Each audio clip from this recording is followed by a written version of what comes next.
রঙিন এক ছোট শহরের নাম ছিল সানশাইন টাউন। এই শহরের সবকিছুই একটু আলাদা।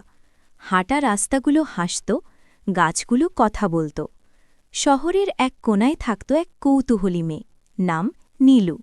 সে নতুন জিনিস আবিষ্কার করতে খুব ভালোবাসত।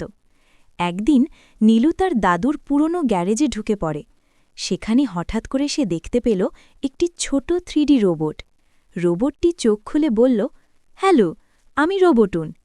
নীলু অবাক হলেও ভয় পেল না। রোবটুন জানাল সে একটি অসম্পূর্ণ আবিষ্কার, আর তার শক্তির ক্রিস্টাল হারিয়ে গেছে।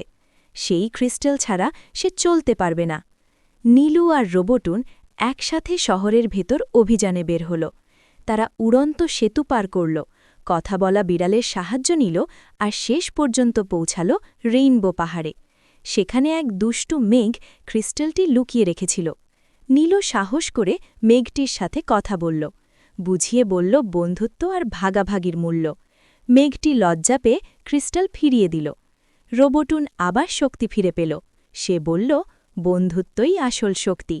সেদিন থেকে নীলু আর রোবটুন সানশাইন টাউনের সেরা বন্ধু হয়ে গেল, আর একসাথে নতুন নতুন মজার অভিযান শুরু করল।